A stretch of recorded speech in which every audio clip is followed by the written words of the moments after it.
welcome back to my channel. My name is Ratika Gupta and guys, as you all know, हम divorce कर रहे हैं, section 13 discuss कर रहे हैं.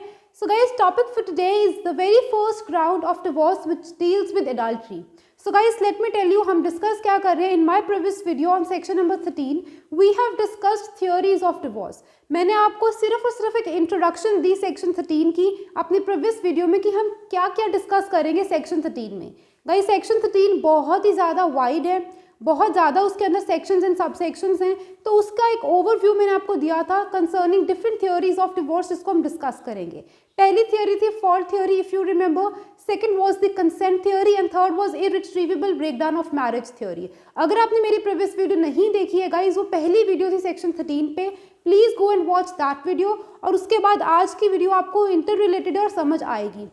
So guys, before we move on, if you're new to my channel and if you have not subscribed it yet, please subscribe to my channel right now. And yes, if you enjoy learning with me, you understand what I teach, please like all my videos and do let me know in the comment section below. So guys, आज हम discuss करेंगे the very first fault ground which is adultery. मैंने आपको अपनी previous video में बताया था कि section 13B deals with divorce by mutual consent. Section 13(1)(a deals with irretrievable breakdown of marriage. ये दोनों जो थ्योरीज थे डिवोर्स की, बहुत ही ज़्यादा इवॉल्विंग और बहुत ही ज़्यादा न्यू थ्योरीज एंड डिवोर्स की, इनको भी हम डिस्कस करेंगे सेक्शन 13 में. लेकिन इफ़ यू रिमेंबर, मैंने आपको बताया था कि सबसे पहली ओरिजिनली हिंदू मैरिज एक्ट में फॉल्ट ग्राउंड्स हुआ करते थे, फॉल्ट थ्योरी हुआ करती थी, जिसमें से सबसे पहले एडल्ट्री आया था. धीरे धीरे क्रुअलिटी एंड डिजर्शन ऐड हुए, फिर इंसेनिटी ऐड हुआ, इफ़ यू रिमेंबर, अगर आपने मेरी प्रीवियस वीडियो देखी है. And lot many fault grounds बहुत सारे थे.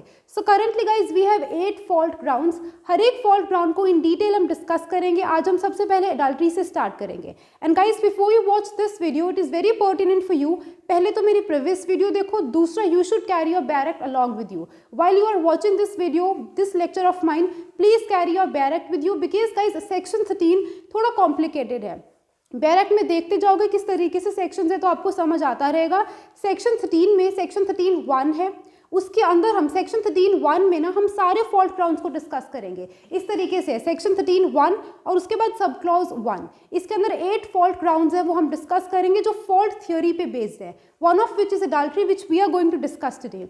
इसके बाद आएगा section 13(2) sub clause, I am so sorry, section 13 clause 1 के बाद क्लॉज 2 डिस्कस करेंगे.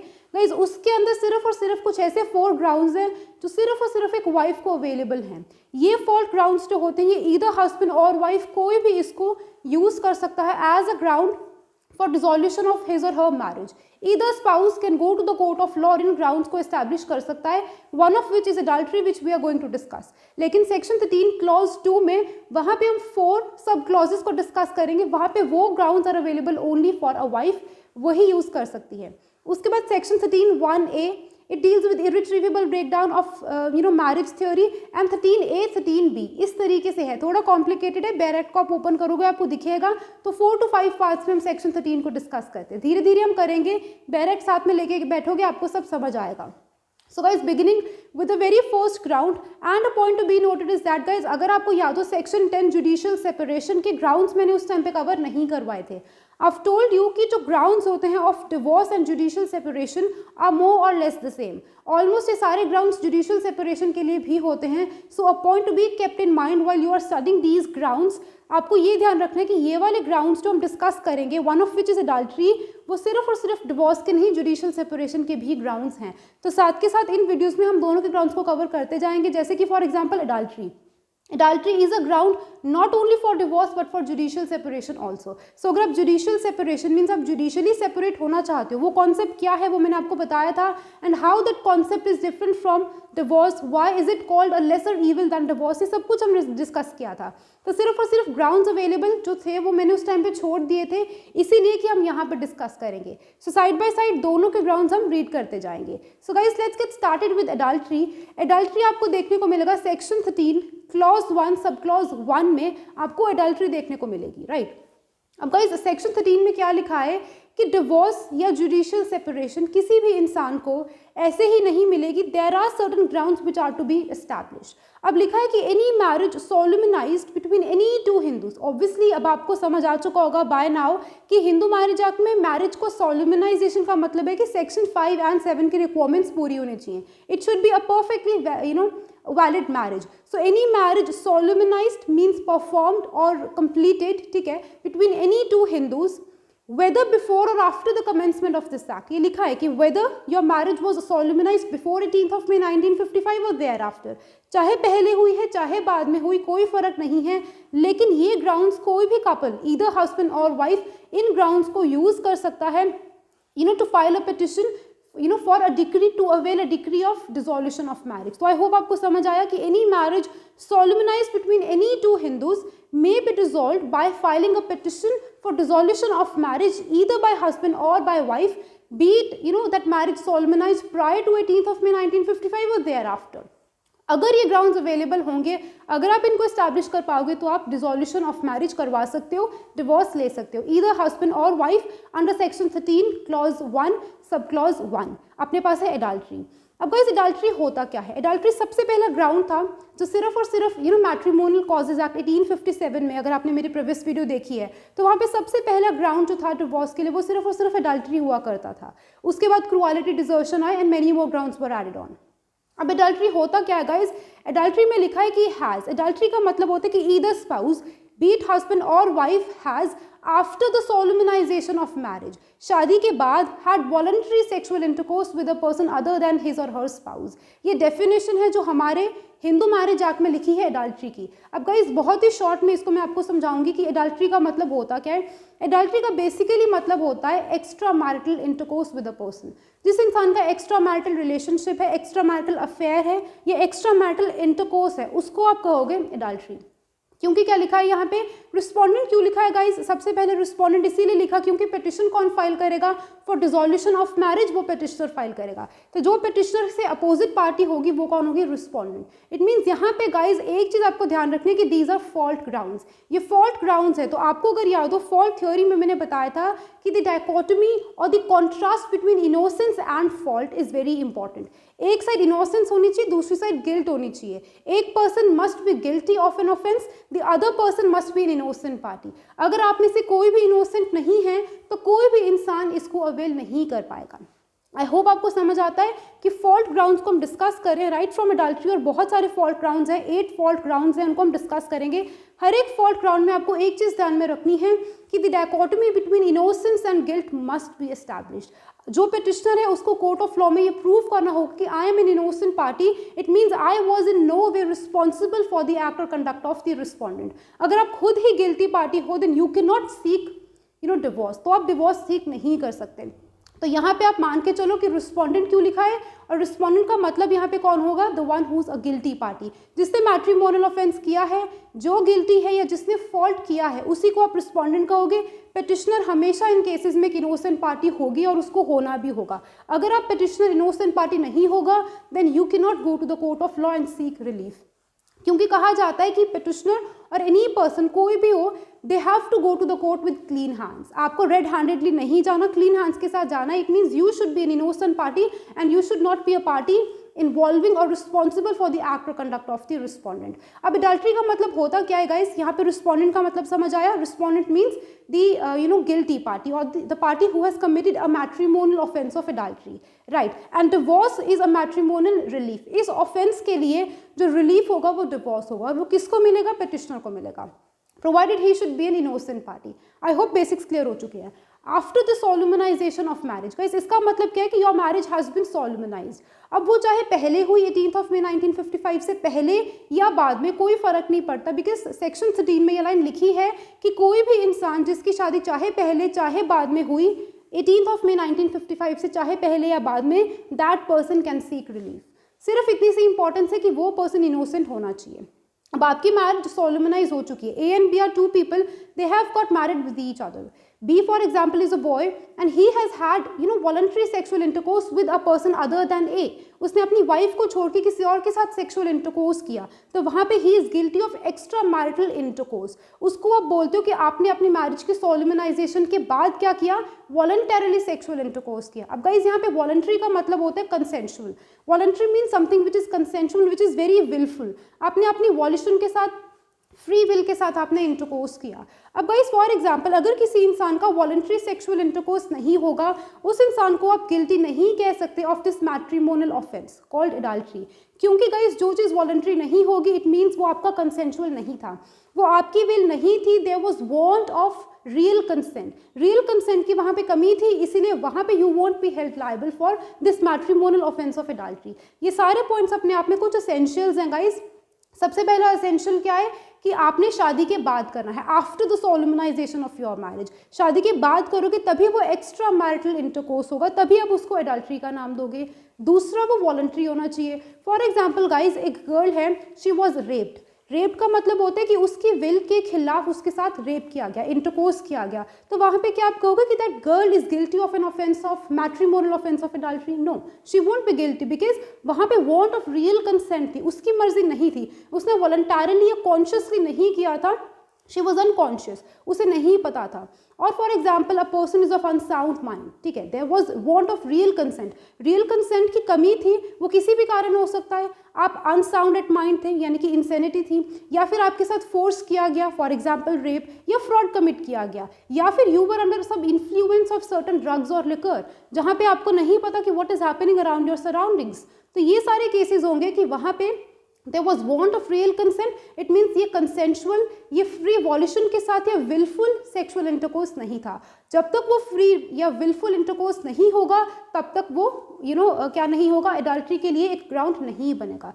Third important point is that there must be sexual intercourse. अब guys इसका मतलब क्या है? सुनने में टर्म बड़ी नॉर्मल सी लगती है, sexual intercourse, but a point to be noted is that sex act is necessary. Act का होना बहुत जरूरी है. इट मीन्स सेक्स एक्ट का मतलब होता है कि फिजिकल और carnal union between a man and a woman is very important. ये बहुत ही पर्टिनेंट है कि एक फिजिकल यूनियन हो. mere attempt to consummate marriage या mere attempt at sexual intercourse will not make a person guilty of an offense of adultery. अगर सिर्फ और सिर्फ आपने attempt किया but adultery commit नहीं करी है, it means physical union नहीं हुई, that cannot make a person held liable for an offense of adultery. It means guys in the nutshell मैं ये बोल सकती हूँ कि यहाँ पे जो sex act होगा वो necessary होगा. Some penetration, however brief, is necessary. Some kind of penetration, however brief, is necessary. अगर वो merely एक attempt होगा लेकिन sexual intercourse नहीं होगा, carnal या physical union नहीं होगी, that cannot make a person, be it a boy or a girl, husband or wife, responsible for an act of adultery, matrimonial conduct of adultery. And यहाँ पे guys sexual intercourse के बाद आता है with a person other than his or her spouse. ये चीज़ बहुत important है. That you are a married person, A and B are two people, B is married to this girl A. यहाँ पे after this person's marriage has been solemnized, a valid marriage has come into existence as per section 5 and 7, he has had sexual intercourse with a person other than A. उसने अपनी wife के अलावा किया, लेकिन guys जिसके साथ intercourse किया है that person can be married or unmarried. उसका marital status क्या है वो फर्क नहीं पड़ता. इंपॉर्टेंट है कि जिस इंसान ने इंटरकोर्स किया that person must be a married person. उसके एक वैलिड वेडलॉक होना चाहिए, वैलिड हिंदू मैरिज होनी चाहिए, और उसके बाद जिसके साथ उसने इंटरकोर्स किया है मेयर अटेम्प्ट नहीं होना चाहिए. Physical carnal union is important. Some kind of penetration however brief is pertinent, बहुत इंपॉर्टेंट है. That person should be an unrelated person. Unrelated मतलब वो आपसे, यानी कि जिस इंसान ने, जो रिस्पॉन्डेंट है उस इंसान से वो रिलेटेड नहीं होना चाहिए. रिलेटेड मतलब उसकी हस्बैंड या वाइफ नहीं होना चाहिए, सम अदर पर्सन. साफ साफ यहाँ लिखा है, लेकिन that person can be a married और अनमैरिड पर्सन. उसका मैरिटल स्टेटस क्या है वो फर्क नहीं पड़ता. आई होप गाइस आपको एडल्ट्री समझ आई. सो इन द नटशेल हम ये बोल सकते हैं कि एडल्ट्री का मतलब होता है extra marital intercourse. Intercourse is important, a kind of affair. सिर्फ और सिर्फ एक अफेयर को या रिलेशनशिप को आप एडल्ट्री का नाम नहीं दोगे. एक्स्ट्रा मैरिटल मतलब शादी के बाद का voluntary intercourse is important. And other than your spouse, obviously if it is other than your spouse तभी उसको आप एक्स्ट्रा मैरिटल का नाम दोगे. Is it guys? I hope आपको एडल्ट्री क्या होती है वो समझ आ चुका है, और उसके एसेंशियल्स हमने इसी में सारे कवर कर लिए. So guys next point important ये रहता है कि एडल्ट्री का single act of adultery is also enough. One act of adultery is enough. Once this person B, he has committed an act of adultery with yet another girl other than his wife. Single act और one act of adultery is important and it is enough. वो important भी है और वो enough भी है, because अगर आप कहो कि living in adultery is not important, adultery में रहना या continuous course of adulterous life is not important, it need not be established कि he was living continuously in adultery. Even if single act, उसने एक बार भी adultery commit करी, extramarital intercourse किया, that is enough to to make a person held liable for a matrimonial offence of adultery. So continuous course of adulterous life need not be established. And third important point is burden of proof. Honours of proof हमेशा मैंने आपको बताया कि वो हमेशा किस पे रहता है, सेक्शन 12 में वॉइडेबल मैरिजेस के कॉन्सेप्ट में भी मैंने आपको बताया कि जब भी किसी भी ग्राउंड को एस्टैब्लिश करना होता है, बर्डन और quantum of proof is always on the petitioner, जिसको कोर्ट को एफर्मेटिवली सेटिस्फाई करना है कि the other person has committed adultery. For example, if wife goes to the court of law to file a petition for dissolution of marriage on the ground of matrimonial offence of adultery, fault ground of matrimonial offence of adultery, then this girl, she has to affirmatively satisfy the court that yes, her husband had committed adultery, और उसके सारे important essentials पूरे होने चाहिए कि उन्होंने unconsciously नहीं किया, कॉन्शियसली किया, वॉलंटरली किया, इंटरकोर्स किया, मेयर अटेम्प्ट नहीं था, and other than his or her spouse. So this is something which is to be proved. But guys, a point to be noted is that petitioner पे ये duty नहीं है कि आपको beyond all reasonable doubt court को या jury को satisfy करना है। पहले कहते थे कि petitioner has to discharge his or her burden of proof by satisfying the court beyond all reasonable doubt. अब ऐसा नहीं है, कोई भी इंसान beyond doubt at least in grounds को प्रूव नहीं कर सकता गाइज। आप कितने सारे एविडेंसेस पे ले आओगे, किस तरीके के, इन चीज़ों के डायरेक्ट एविडेंसेस नहीं होते। सो यहाँ पे क्या है कि कोर्ट को सिर्फ और सिर्फ आपको ये नहीं कि आपको very high degree of certainty court को दिखानी है, सिर्फ और सिर्फ high degree of probability is there.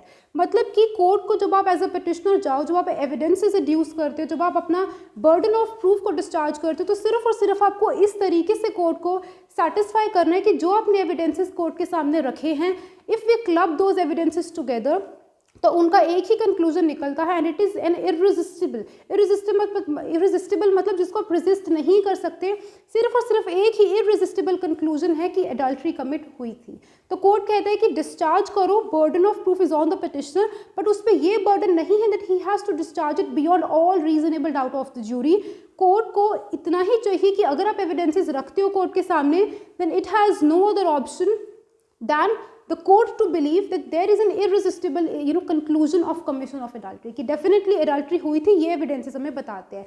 So there must be very high degree of probability of commission of adultery and there should not be very high degree of certainty कि हाँ actual में हुआ था। So that cannot be proved also. And moreover guys, I've told you कि अगर यहाँ पे petitioner innocent party नहीं होगा, उसने खुद ने भी कोई matrimonial offense किया होगा, then that person loses his basically petition is barred and he loses his right to have this matrimonial relief of divorce. आपको ये relief नहीं मिलेगा, और for that matter कोई भी relief आपको नहीं मिलता, जैसे मैंने आपको बताया सेक्शन 9 में, ठीक है, रेस्टिट्यूशन ऑफ कॉन्जुगल राइट्स में, वॉइडेबल मैरिजेस में भी मैंने आपको बताया कि जो भी ग्राउंड्स अवेलेबल होते हैं पिटिशनर पे बर्डन ऑफ प्रूफ होता है। लेकिन if you are a party responsible for the acts और कंडक्ट और for any matrimonial offence, then you are barred, your petition is barred because there are certain bars to matrimonial relief. तो fault grounds में आपको एक चीज़ बहुत ध्यान रखनी है कि जो फॉल्ट है वो सामने वाले की होगी और पिटिशनर की नहीं होगी, वो इनोसेंट होगा।